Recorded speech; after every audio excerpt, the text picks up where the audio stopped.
খবর 24 সাথে আপনাকে স্বাগত। নতুন নতুন খবর জানার জন্য আমাদের চ্যানেলে চোখ রাখুন।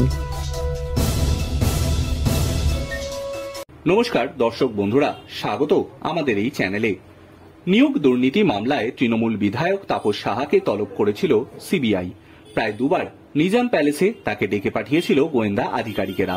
এবার তার ঘনিষ্ঠ বলে পরিচিত ইতি সাহাকে তলব কেন্দ্রীয় এজেন্সির।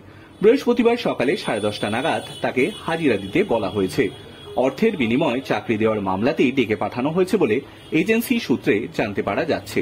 সূত্রের খবর, তদন্তকারীরা মূলত চাকরি সংক্রান্ত বিষয় ছাড়াও তাপস সাহার সঙ্গে তার যোগাযোগের বিষয়টি জানতে চান। তবে তৃণমূল নেত্রী হাজিরা দেবেন বলেই এখনো অবধি খবর, কিন্তু আজ প্রথম নয়। এর আগেও গোয়েন্দাদের জিজ্ঞাসাবাদের মুখে পড়েছিলেন ইতি। তার বাড়িতেও চলেছিল তল্লাশি। এমনকি প্রথমবার তাপস সাহাকে নিয়ে ইতি সরকারের বাপের বাড়ি বেআইয়ের কাছে BR আম্বেদকর কলেজেও তল্লাশি চালিয়েছিল গোয়েন্দারা। উল্লেখ্য, আসানতুল্লাহ নগরে শ্বশুরবাড়ি ইতি সরকারের। তিনি তৃণমূলের ব্লক নেত্রী। প্রথমবার সিবিআই তল্লাশির পর তৃণমূল নেত্রী জানিয়েছিলেন, আমি যেহেতু ব্লকের নেত্রী সেই কারণে আমার বাড়িতে কিছু তথ্য জানতে এসেছেন। এর আগে যেহেতু তাপস সাহার বাড়িতে গিয়েছিলেন তাই আমার বাড়িতেও এসেছিলেন। বস্তুত নিয়োগ দুর্নীতি মামলায় এর আগেও সিবিআই এর তলব পেয়ে নিজাম প্যালেসে হাজিরা দিয়েছিলেন তাপস সাহা। নদিয়ার তেহট্টে তৃণমূল বিধায়কের বাড়িতে তল্লাশিও চালান আধিকারিকেরা।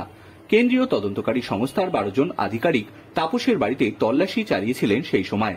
তাপসের আপ্ত সহায়কের বাড়ির পাশের পুকুরেও তল্লাশি চলে।